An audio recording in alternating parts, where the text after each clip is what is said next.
And now to President Trump arriving in Las Vegas overnight for a rally today. This after touring disaster zones in North Carolina and Los Angeles. ABC's senior White House correspondent Selena Wang is in Vegas traveling with the president. Selena, good morning. Hey, good morning, Gio. President Trump is on his first major trip since his inauguration. He's here in Las Vegas to rally supporters. This coming after he was visiting two disaster zones in North Carolina and California, where people are still reeling from the devastating hurricane and fires. Overnight, President Trump touching down in Las Vegas to rally supporters just hours after touring disaster zones in North Carolina and California. We're going to fix it.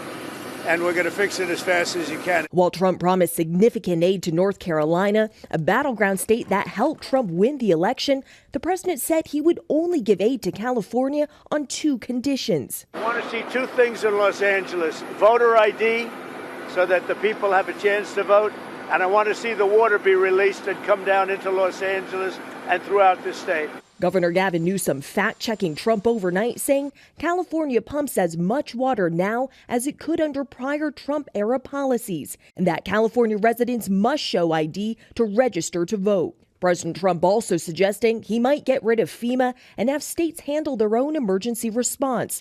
But Trump would need congressional action to shut down the federal agency. FEMA has really let us down, let the country down. And overnight, Trump's deportation campaign kicking off, the White House posting these photos of migrants in chains boarding military jets. Deportation's going very well.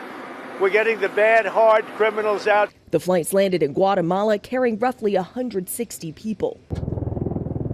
This as Trump deploys 1,500 active duty troops to build new barriers along the southern border and help with detection and monitoring. But some local officials say the troops aren't needed. There's been a 60% drop in border encounters after former President Biden implemented new asylum restrictions last spring. Since Trump was sworn in, ICE has been raiding cities across the country, including Boston, New York, and Newark, New Jersey. Newark's mayor says agents raided a small business without a warrant, detaining American citizens in the process. People were fingerprinted. Pictures of their IDs and face were taken there. When I got this information, I was appalled. None of these people were rapists or murderers or criminals. The White House says they're first targeting undocumented immigrants who've committed violent crimes.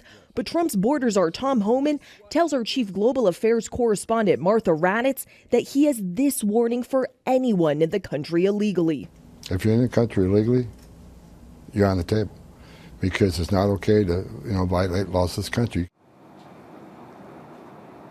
And tonight, President Trump is speaking to his supporters here about a campaign promise he made, ending federal taxes on tips. And as you can imagine, guys, this is a pretty popular policy with the many restaurant, casino, and hotel workers here in Vegas. Whip. One of the many things to watch going forward. Selena Wang, thank you so much. We appreciate it.